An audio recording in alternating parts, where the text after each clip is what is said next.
But someone who is going to be queen someday is Catherine, the Princess of Wales. Now, there's been some confusion, right? Some folks refer to her as Kate Middleton. Every once in a while, we might refer to her as Kate Middleton and people get upset. Here in the United States, a majority of the media, when they print about Catherine, the Princess of Wales, they say Kate Middleton, right? They say Kate Middleton because it's the biggest search term for her here in the United States, and it's how we were introduced to her. So you guys, if you see Kate Middleton every once in a while, just know I have nothing but love for Catherine, the Princess of Wales, and I'm happy to see that she's healthy.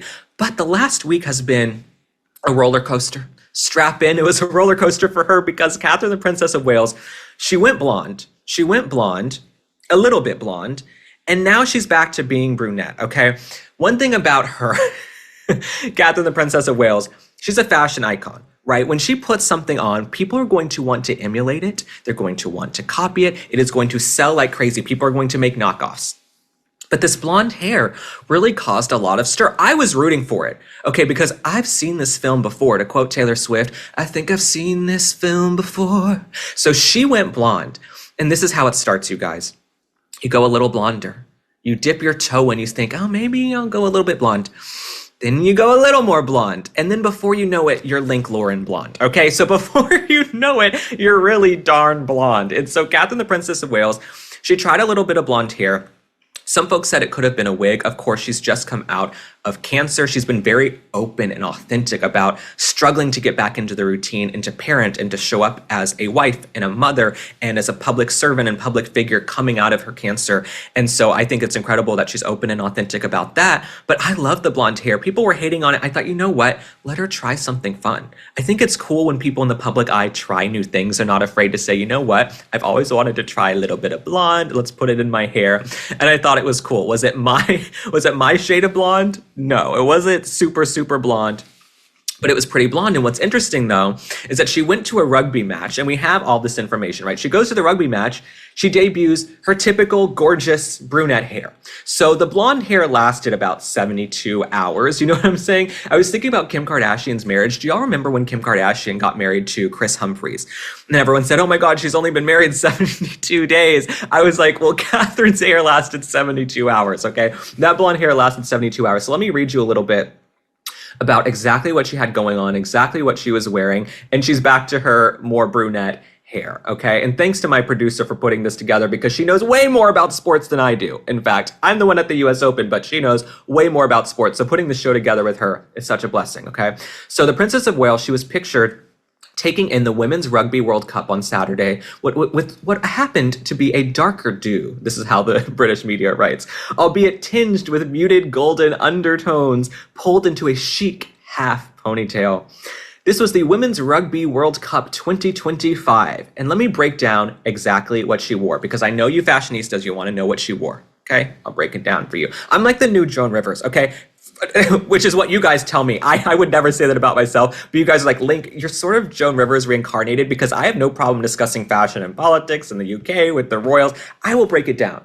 And am I in a position to really opine on fashion? No, I'm not, but I'm going to do it anyway, because I'm an expert on nothing, but I have opinions on everything. So here's what she wore. Cartier Trinity earrings, Alexander McQueen tailored crepe blazer in black, a Natch Bull cascade ruffle blouse, and sand-washed silk satin. I loved it. I loved the way it was kind of pulled in. I loved that it was black. I loved the blouse. Loved it, loved it, loved it. Felt powerful. It felt strong. It felt like she's the future queen, but modern, right? She's in this sort of modern suit, and I loved it. And it sort of reminded me of First Lady Melania Trump's outfit from the AI Education Forum she held last week. She was in a suit, powerful suit. And I love when women do menswear because they're sort of shaking up the paradigm. And it says something about where we are in our culture, right? When women do menswear, and there's a whole history of it. And so I love to see Catherine, the future Queen of England, in menswear, because this is not something you would have seen the former queen in. May she rest in peace. She had beautiful style and great, impeccable, classic, chic style. But we have this modern queen who's going to be ascending with William in a few years, perhaps. And so to see her in this type of outfit, it actually does mean a lot more than just superficial fashion. And I sound like Miranda Priestley from The Devil Wears Prada. You think this has nothing to do with you. You pulled this sweater out of some bin. You think this cerulean sweater has nothing to do with you when it has everything to do. So no, for me, I think it's very interesting to see the First Lady Melania Trump do menswear this week. You see Catherine, the Princess of Wales, the future Queen of England, doing menswear.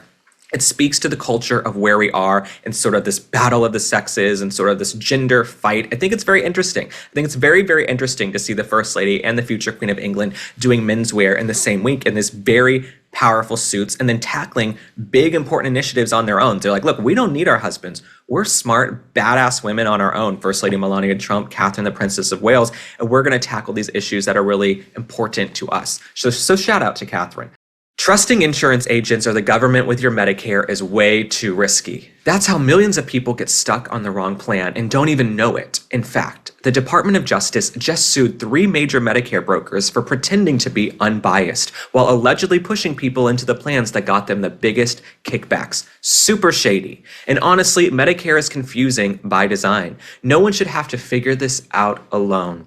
That's why you should know about Chapter. Chapter does things differently. They're the only Medicare advisor that compares every single plan nationwide, not just a few that line their pockets. And because of that, they save people an average of $1,100 a year.